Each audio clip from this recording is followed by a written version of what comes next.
Hi friends, welcome to my channel. నేను మీ చూపిస్తున్నది fruit salad అనమాట. ఇట్లా పాలను మరిగించుకోవాలి ఫస్ట్. మరిగించుకొని కస్టర్డ్ పౌడర్, అంటే నేనైతే ఇగో ఈ కస్టర్డ్ పౌడర్ వెనీలా ఫ్లేవర్ తీసుకున్నాను అనమాట. అది తీసుకొని ఒక గిన్నెలో తీసుకోవాలన్నమాట. గిన్నెలో తీసుకొని మీకు ఎంత కావాలంటే పాలు క్వాంటిటీ బట్టి ఉంటుందన్నమాట. దాంట్లో గిన్నెలో తీసుకొని కొన్ని వాటర్ వేసుకొని కలుపుకోవాలన్నమాట. కలుపుకుంటే అది మనకు కస్టర్డ్ పౌడర్ రెడీ అయిపోయినట్టు. తర్వాత ఏంటంటే వాటర్ వేసుకొని కలుపుకున్న తర్వాత ఇది కాస్త మరుగుతున్న పాలలో ముద్దలు కట్టకుండా కలుపుకోవాలన్నమాట.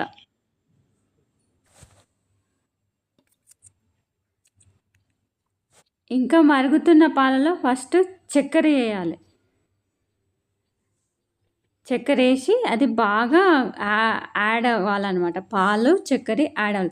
ఈ చక్కెర మీకు ఎంత కావాలో అంత వేయాలి. స్వీట్గా తింటే కొంచెం ఎక్కువ వేసుకోండి, వద్దు అంత స్వీట్ వద్దంటే తక్కువ వేసుకోండి.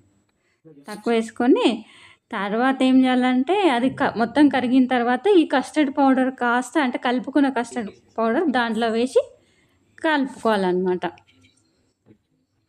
ఇది మీకు ఎంత కావాలంటే అంత వేసుకోవాలి. కొంతమంది చిక్కగా కావాలనుకుంటే కొంచెం కస్టర్డ్ పౌడర్ ఎక్కువ వేసుకోవాలి, లేదు పలసగా కావాలనుకుంటే కస్టర్డ్ పౌడర్ తక్కువ వేసుకోవాలన్నమాట. తక్కువ వేసుకొని బాగా కొంచెం మరిగించుకోవాలి. అంటే పాలు కొంచెము ఈ కస్టర్డ్ పౌడర్ తోటి ఉడకాలన్నమాట. ఉడికితే ఇంక ఇది ఈజీ అండి. పిల్లలు ఒకటే స్కూల్కి వెళ్ళి రాగానే ఏం కావాలని అడుగుతారు కదా, ఈజీగా చేసి పెట్టవచ్చు అనమాట. ఇక తర్వాత ఒక గిన్నెలో తీసుకొని అది కాస్త డీప్ ఫ్రిడ్జ్లో పెట్టేసుకోవాలి. డీప్ ఫ్రిడ్జ్లో పెట్టేసుకొని తీసేసుకోవాలి.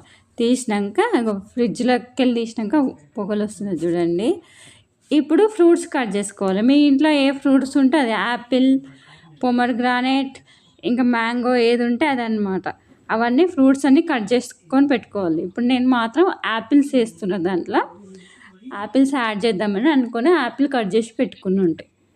దాంట్లో దీంట్లో యాడ్ చేసేసుకోవాలి.